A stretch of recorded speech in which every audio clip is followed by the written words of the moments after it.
இந்த பதிவை கேட்டுக்கொண்டிருக்கும் நல்ல உள்ளங்களுக்கு உங்கள் சுவாமிநாதன் ஜோதிடரின் அன்பான வணக்கங்கள். இன்றைக்கு நம்ம யூடியூப் சேனல்ல வியாழக்கிழமை கோடி பலன்களை அளிக்கும் குரு பகவான் விரதம் வழிபாடுகளை பத்தி சொல்ல போறேன். அதற்கு முன்னாடி நம்ம யூடியூப் சேனலை யாரெல்லாம் சப்ஸ்கிரைப் பண்ணலையோ சப்ஸ்கிரைப் பண்ணுங்க, ஷேர் பண்ணுங்க, லைக் பண்ணுங்க. பதிவுக்குள்ள போயிடலாம்.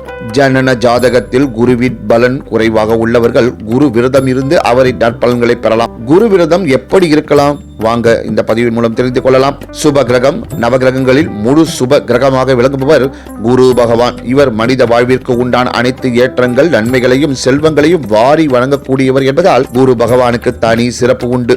ஜோதிட சாஸ்திரப்படி சில துன்பங்களை தரக்கூடிய கிரகங்களை குரு பகவானின் பார்வைப்பட்டால் அவரின் துன்பங்கள் விலகி நன்மை பெருகும், நற்பலன்கள் அதிகரிக்கும்.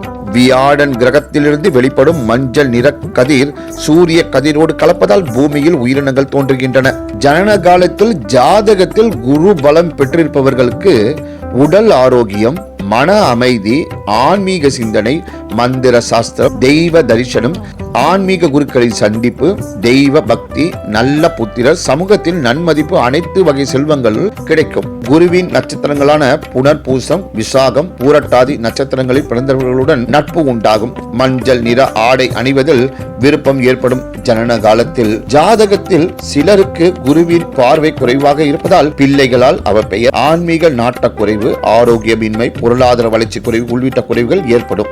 இப்பேற்பட்டவர்கள் குரு விரத முறையை அனுஷ்டிக்க வேண்டும். இது போன்ற குறைபாடுகளை குறைத்து நற்பலன்களை கூட்ட குரு விரதம் இருப்பது சிறந்த உபாயம்.